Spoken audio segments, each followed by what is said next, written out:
challenge that we are faced with as a nation is on feeder roads, especially in my constituency. Farmers are suffering. Traders are also equally suffering to bring the farm produce to at least to cities that at least we can have food to eat. What are you bringing on board to effect a good and positive change in this regard? Thank you, Mr. Chairman. Mr. Chairman, I couldn't have agreed with you more. We have rare challenges in our nation if it comes to road infrastructure. Like you rightly said, the area of feeder road is even more critical. If I can give you just a short statistics of the road network size. We have 72,329 kilometers of national road network size. And out of these, Mr. Chairman, only 23% is paved. 23% is paved. The remaining 77 are either gravel or earth surface. So it confirms the point that you made. The area is critical and we must focus on it. I want to assure you that should I be given the opportunity. I see a very interesting pledge you make for the road sector. You pledge, quote, that's under cost reduction strategies, page 76, the last paragraph, cost reduction strategies. Quote, MPP will pass legislation for at least 20% of road contracts awarded to foreign contractors to be subcontracted to local contractors. I was just wondering why you would not just award straight away to the local contractors. I thought that they have built capacity over the years. But if you will be going ahead with this provision as you have here, when should Parliament expect this legislation? And can you throw more light? Can you give us some more illumination on this manifesto pledge? We are going to concentrate on the feeder road aspect of our total road network. And that will mean taking seriously the process of using the road fund, which is set up for routine and periodic maintenance. If we use that fund properly, we will be able to put a lot of these feeder roads into good shape. Obviously, for economic development and to promote what you describe, by bringing in foodstuffs and other cash crops that are locked in the hinterland. Thank you, Mr. Chairman. My follow-up question on that is road tolls. I mean, paying tax is something that is not an easy consideration that one would make. But going to pay a toll booth at the very place that the road is so bad, isn't it so discouraging? What could we do, at least, to make it a responsibility that at least is something that we should pay and pay at ease? So what are you bringing on board? I have already made mention of the road fund, and road tolls also represent a major, in fact, the second highest contributor to the fund. The highest first contributor to that fund is the fuel levy, which by the action taken in Parliament by legislation, last year we improved the collection of the road tolls and the fuel levy, because it was increased from around 7 pesos to 14 pesos.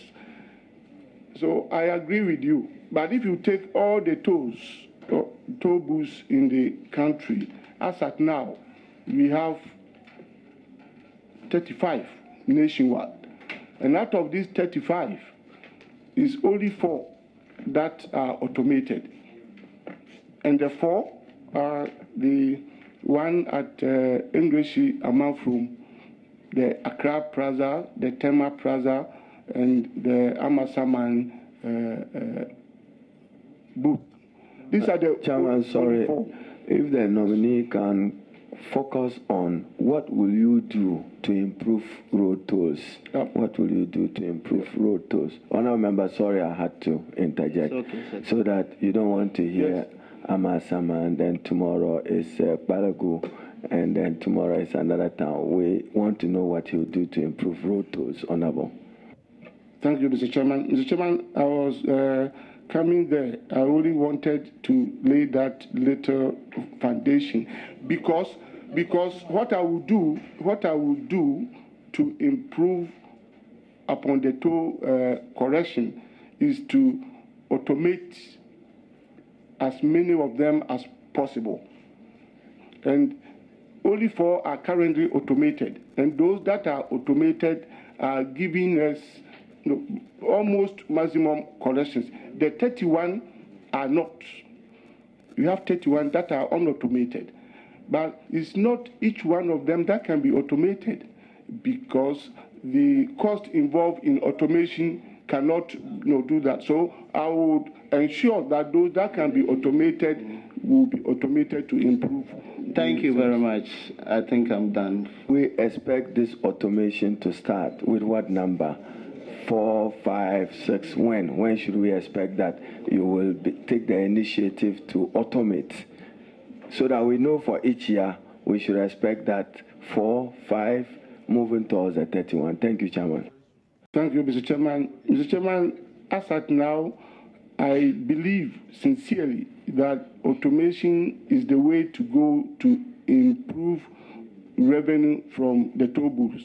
But should I be given the opportunity and I get to the ministry, then I will sit down with the technical people and consider those ones that will qualify for automation. As at now, I cannot be precise on the number.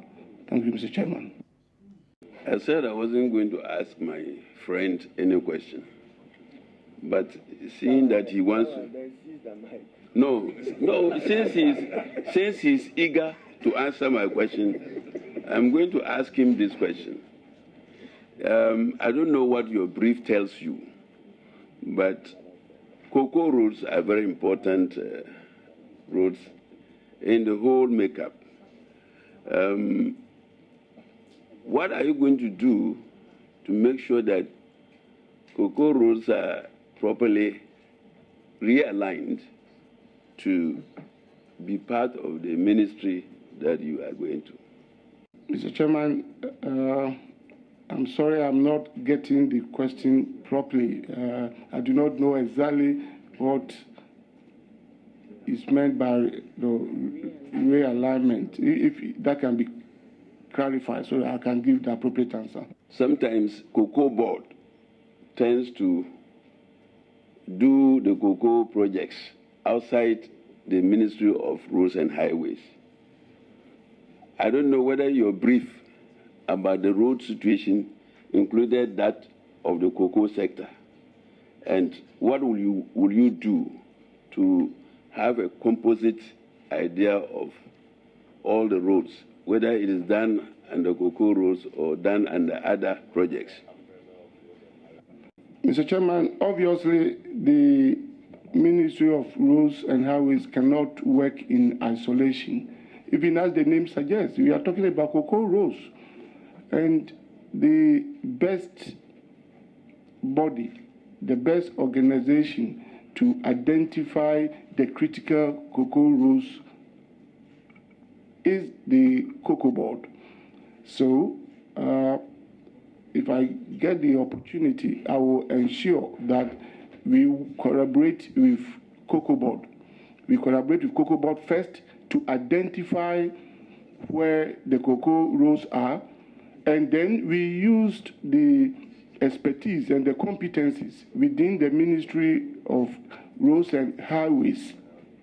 Chairman, I'm compelled to come as a follow-up so that we can get further elucidation from the nominee. You are aware, and we know, we can see some of the directors of the ministry accompany you. Cocoa Board has a remit explained by its law to deal with matters of cocoa. You are going to the Ministry of Roads and Highways. By executive instrument, your mandate is defined by law, which includes responsibility for the maintenance of all roads. There has been a policy disjuncture where Cocoa Board set up its own secretariat to do roads. That is not their work. Are you assuring this committee that you take full control and ensure realignment? Collaboration in terms of financing, nobody has a difficulty. But should Cocoa Board run a secretariat of roads? No. They should focus on increasing production of cocoa. You are responsible for road. This is the commitment we want from you.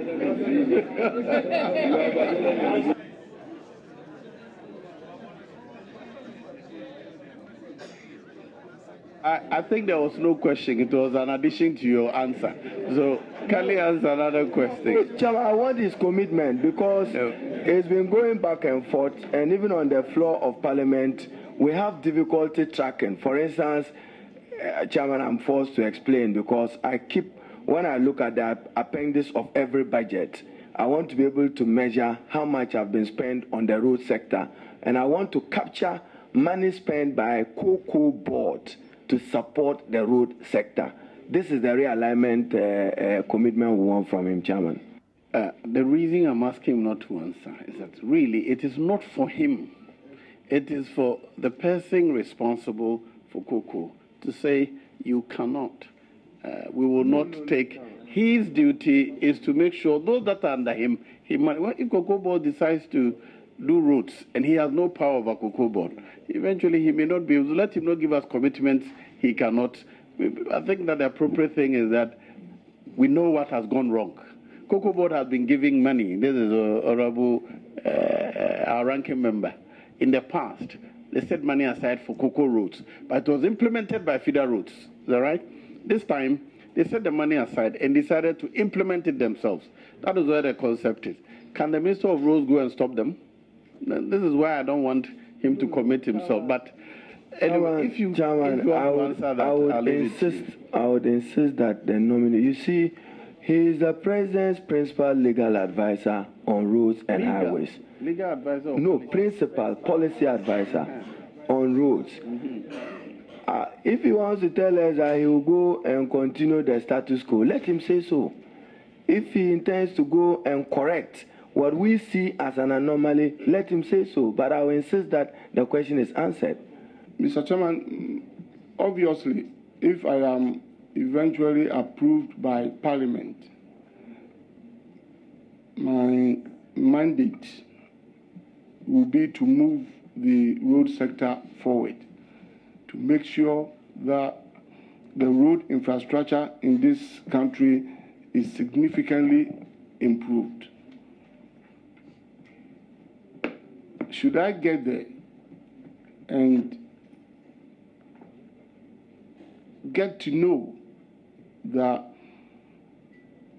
doing things differently will improve the delivery of the road network in this country, it will be done. Because as at now, I know for sure that all contract documents and supervision for cocoa rows are done by the ministry. So if I should get there and realize that perhaps doing something different will even further improve the road delivery network in this country, obviously that line of action will be taken, and that will be informed by what I read and assess on arrival. We have been concerned in this country about value for money, for everything, including value for money on road construction. Nominee, what are you going to do about getting road construction and road that we construct based on value for money? What are you going to do to improve that situation? Because sometimes we have conflicting positions. We have experts in the road sector. They make their estimates. Largely, politicians are blamed for whatever value they did. What are you going to do to ensure that we get value for money as far as road construction is concerned? Mr. Chairman, there's no doubt that that is the wish of every Ghanaian, every taxpayer.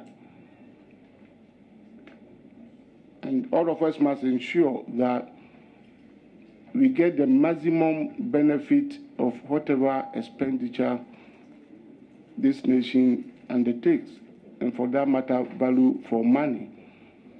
And to be specific, with the road sector, it starts from even the procurement stage.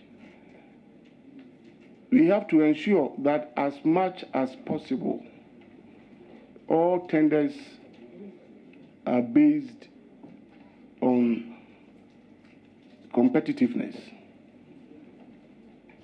If we do competitive tendering, obviously, best contractors with best equipment, with best technical knowledge would come out.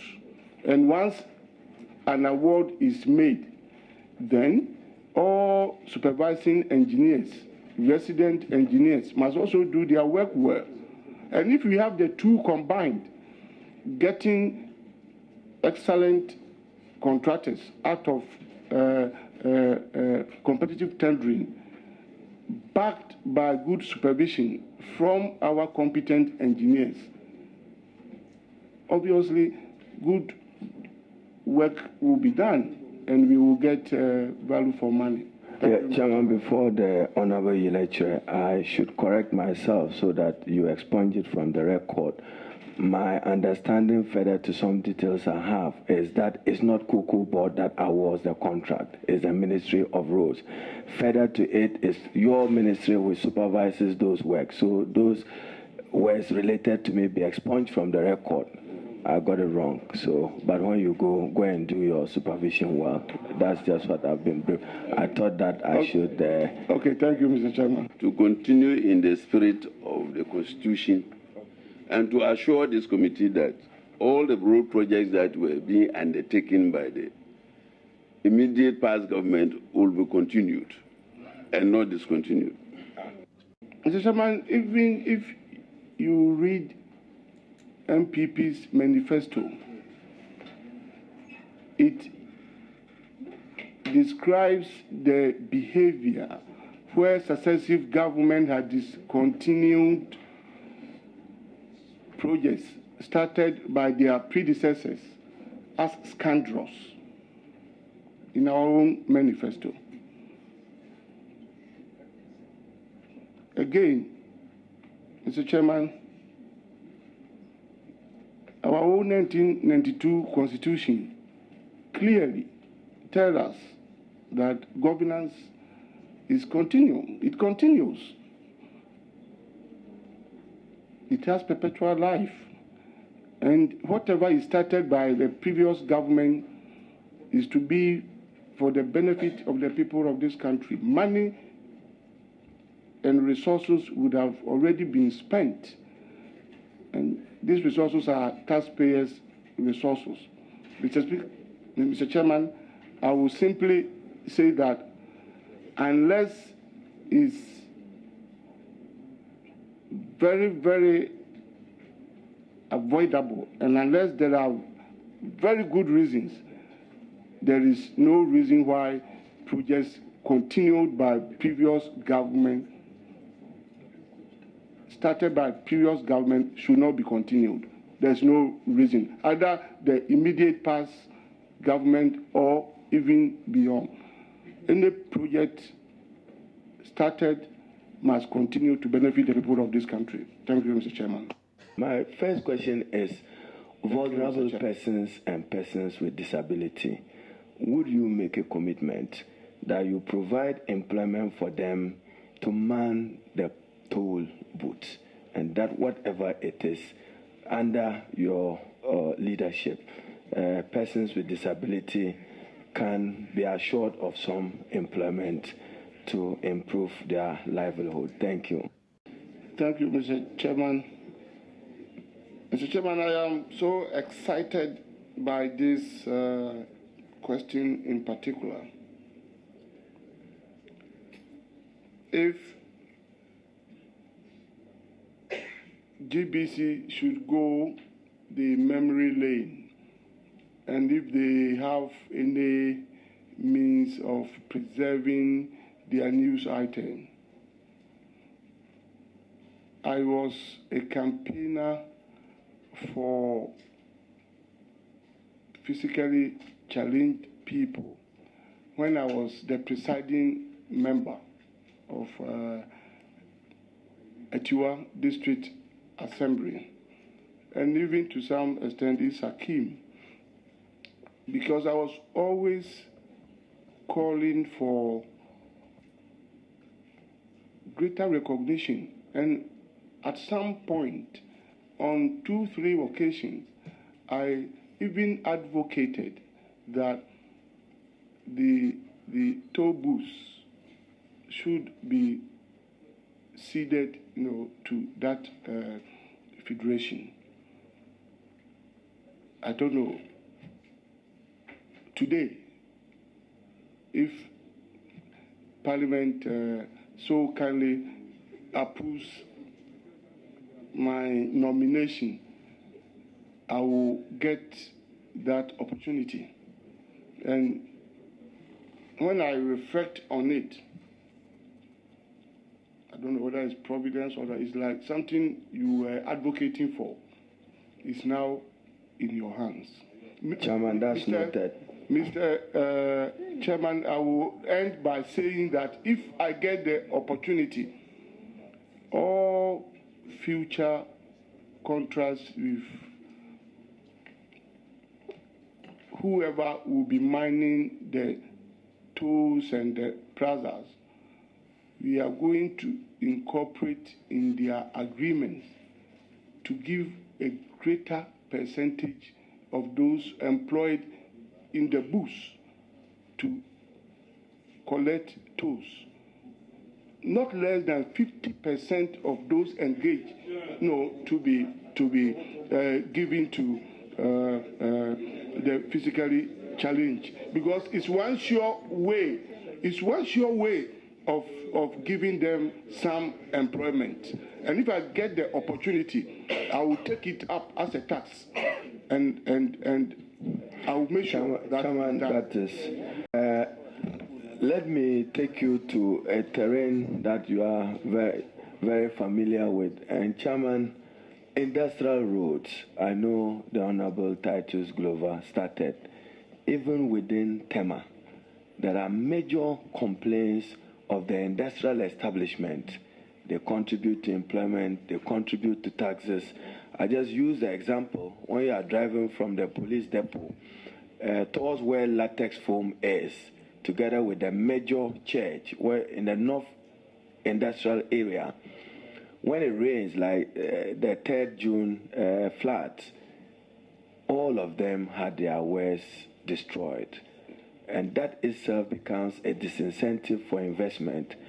Can we be guaranteed that you will give special attention to improve roads that links these industrial areas in order to facilitate the movement of their goods? Thank you.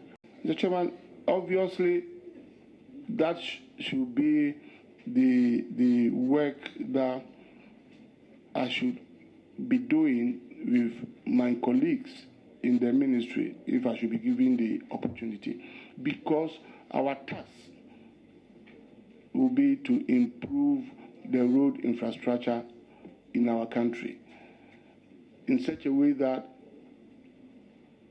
our people will live in safety and in comfort, in such a way that it will promote economic activity, in such a way that it will promote good health and alleviate poverty. So all these issues will be examined, and I do not have any doubt in my mind that the ministry abounds with great talents, men with the required expertise and competencies, and I will do well to lead that ministry to harness these talents to work for the benefit of our nation.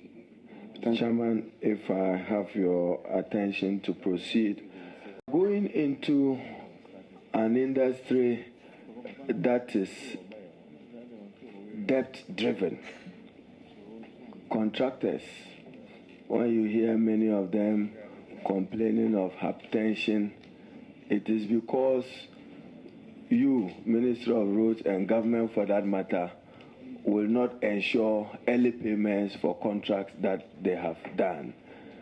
But my interest is in fairness and equity. That I complete my road project, I'm referring to the contractor, he completes and files his certificate maybe end of period January 2014. Another contractor comes to file end period April 2015. Another contractor comes, files his document January 2017. Your men at the ministry and some men at the Ministry of Finance discriminate in the payment of these contractors and have favors in terms of who they shortlist first and leave others.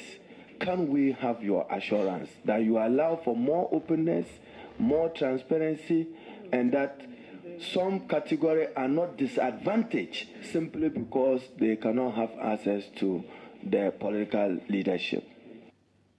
We must live in an egalitarian society, a society where there is fairness and equity. If anybody thought yesterday that perhaps he's so influential, he's so powerful, so he can outwit his fellow brother, that person should try it again. Should Parliament give me the opportunity to serve in that ministry, and Ghanaians will be better judges if I get that opportunity. I thank you for the assurance, but fair to you, this is not your problem. It's a national problem you would be inheriting. The contractor borrows money at this prohibitive interest rate in our country at 23%. He executes a contract for 1 or 2 years. You are saying that I won't give you variation, yet you won't pay the contractor. Can we have an assurance from you that we will minimize commitment in order that we can clear the existing backlog, in order that I know that the politicians are guilty who will come with the pressures of the road. But will you give us some assurance that you would lower new commitment and clear the backlog? Mr. Chairman, precisely so. Thank you very much. So, crisscross with you at the transition briefing. You should have an idea how much is outstanding in terms of road sector arrears.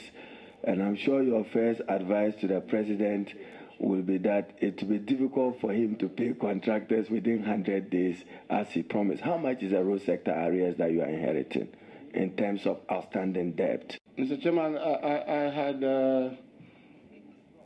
foresaid that it's frightening, and I can tell you, Mr. Chairman, that it's huge from what I have read and from what I have seen. Mr. Chairman, if you take all the 3 agencies together, Ghana Highways Authority, feeder roads, urban roads, as at 31st December 2016. There is a commitment of 17 billion Ghana cedis on road contracts. And we have 1,282 road contracts nationwide with 87 bridges ongoing.